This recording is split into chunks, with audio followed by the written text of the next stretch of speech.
Akhirnya saat meninggal dan setelah meninggal, Imam Ghazali dan saudaranya Ahmad ini dididik betul oleh sahabat daripada ayahandanya yang diamanati tadi itu. Namanya wasi kalau bahasa Arab.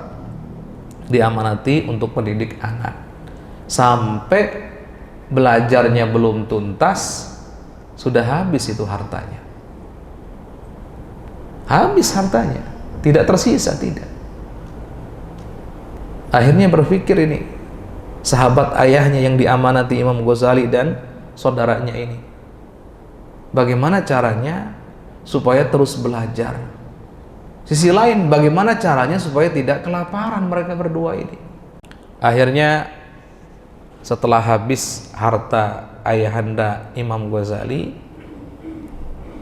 beliau ini yang diamanati untuk mendidik, memasukkan Imam Ghazali dan saudaranya ke satu pondok pesantren kalau sekarang, yang siapapun yang belajar di tempat itu maka semuanya ditanggung, jadi nggak ada bayar sama sekali. Masya Allah, free, nggak ada bayar sama sekali. Pokoknya mau belajar saja di situ gratis. Nah, saat itu sahabat ayahandanya Imam Ghazali yang mendidik Imam Ghazali setelah ayahandanya ini, kenapa memasukkan Imam Ghazali ke pondok pesantren? Alasannya adalah dua. Yang pertama, agar Imam Ghazali dan saudaranya tidak kelaparan sehingga meminta-minta. Ini yang pertama. Alasan kedua, agar Imam Ghazali dan saudaranya masih tetap bisa fokus belajar, tidak usah memikirkan yang lainnya. Dan Masya Allah, setelah beliau Imam Ghazali masuk pondok pesantren, belajar dengan serius, begitu pula dengan adiknya Ahmad ini, kan pada akhirnya Imam Ghazali jadi ahli akidah, ahli fiqih, ahli tasawuf, dan Ahmad ini menjadi ahli tasawuf yang kalau ngomong memberi nasihat, para hadirinnya itu meneteskan air mata. Kalau ngomong memberi nasihat, para hadirin yang mendengar itu kalau bahasa kita merinding, bulu kuduknya berdiri. Saking luar biasa omongan seorang Ahmad, adanya Imam Ghazali. Cuman kan kita tidak banyak tahu tentang adanya karena memang tidak punya karangan yang sampai kepada kita. Baik, kembali pada Imam Ghazali. Imam Ghazali belajar kepada imam-imam di negeri Tus, karena Imam Ghazali dilahirkan di satu daerah namanya Tus, makanya Imam Ghazali disebut At-Tusi. Tus itu di bawah Naisabur. Naisabur itu di bawah Khurasan. Jadi Khurasan itu kalau sekarang mencakup Afghanistan, kemudian Tajikistan, kemudian Turkmenistan ini pokoknya, Uzbekistan dan Iran.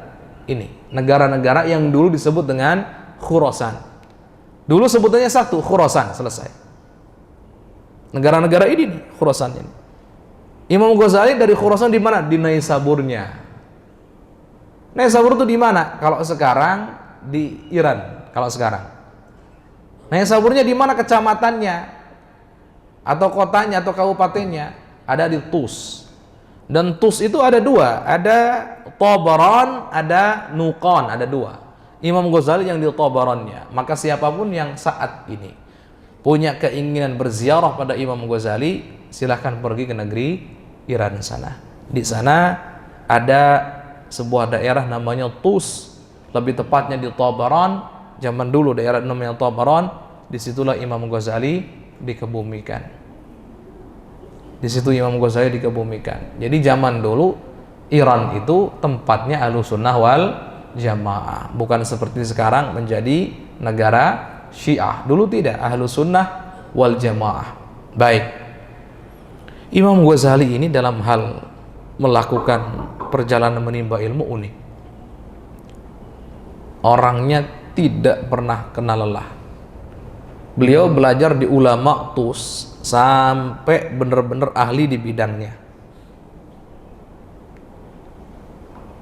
Kemudian pergi ke sebuah daerah namanya Jurjan. Yang pernah baca Syarif al-Jurjan itu dari Jurjan. Pulang lagi, belajar lagi, menimba ilmu di sana pada ulama-ulama besar di sana, di antaranya Abul Qasim al-Ismaili, gurunya Imam Ghazali itu. Kemudian kembali lagi ke TUS, berangkat ke Naisabur, bertemu dengan Imam Haramain. Imam Haramain itu pada saat itu adalah ulama nomor 1 yang ada di muka bumi, atau ulama nomor 1 paling tidak yang ada di Khurasan sana. Namanya Imam Haramain.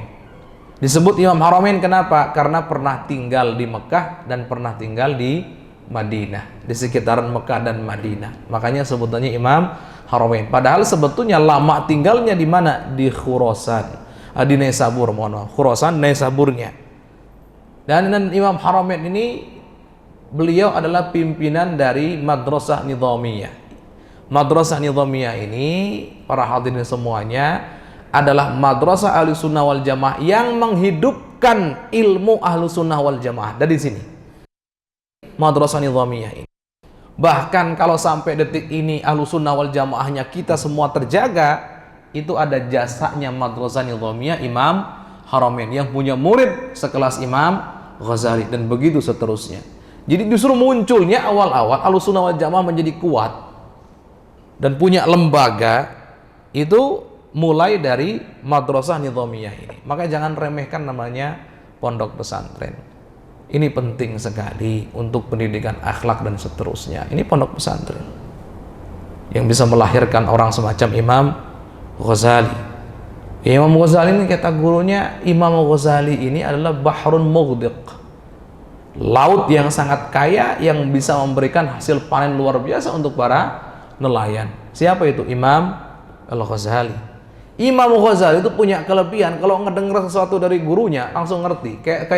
Kayak sekarang tuh copy paste begitu. Jadi yang disampaikan Imam Haramain itu bisa terrekod oleh seorang Imam Ghazali. Makanya awal-awal karangan kitabnya Imam Ghazali yang itu merupakan pendapat-pendapatnya Imam Haramain, itu plek mirip seperti karangannya Imam Haramain. Padahal murni karangan Imam Ghazali, saking hebatnya beliau dalam menangkap ilmu seorang Imam Haramain. Ini Imam Ghazali. Akhirnya Imam Ghazali ini belajar hampir semua disiplin ilmu. Beliau belajar ilmu akidah ini yang kami pegang ini. Sebetulnya kami pegang ini karena salah bawa kitab. Harusnya kitab yang kami bawa Bidayatul Hidayah. Ini kok al-iqtisad fil i'tiqad, ini dalam akidah. Terus yang kita kaji ini juga nanti adalah Bidayatul Hidayah.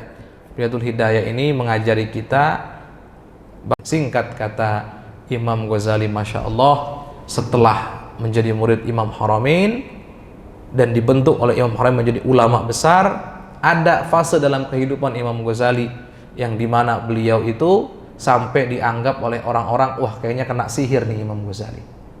Wah kayaknya Imam Ghazali ini sedang sedih betul. Kenapa? Karena memikirkan pengen jabatan yang lebih tinggi. Karena Imam Ghazali itu memimpin pada akhirnya di Madrasah Nizamiyah, tapi yang ada di Baghdad, bukan ada di Naisabur.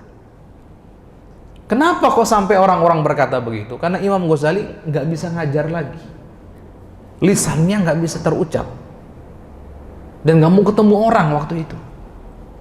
Membingungkan keadaan Imam Ghazali saat itu. Sampai pada akhirnya Imam Ghazali meninggalkan tempat mengajarnya yang muridnya sudah banyak.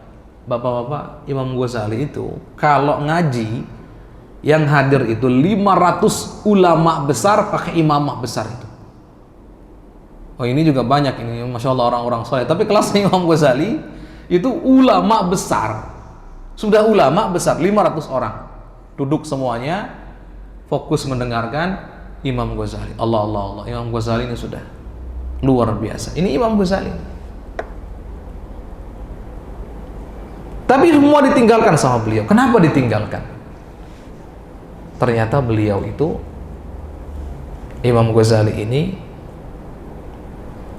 merenung dan terus merenung bahwa untuk bisa mendapatkan keridhaan Gusti Allah tidak cukup dengan ilmu, tapi harus ilmu dan amal. Dan amal tidak akan diterima selama tidak ikhlas karena Allah, tidak didasari dengan ketakwaan. Maka Imam Ghazali berpendapat saat itu bahwa mempelajari ilmu tasawuf adalah fardhu ain yang sangat-sangat penting, dan bukan hanya sekedar mempelajari tapi mempraktekannya. Imam Ghazali berpikir merenung, coba apa sih amal yang paling hebat yang saya lakukan? Beliau mengatakan amal hebat yang paling hebat yang saya lakukan adalah ngajar dan belajar. Tapi apakah benar ngajarnya karena Allah? Belajarnya karena Allah? Apakah semuanya karena Allah? Atau sebetulnya bukan karena Allah? Imam Ghazali terus berpikir begitu, hanya ditinggalkan semuanya. Beliau berpetualang sekian tahun, 8 tahun atau sekian, kemana? Pergi ke negeri Syam. Di Masjid Umawi, ada di satu tempat pojok kecil, yang mengatakan di menaranya itu ada tempat kecil.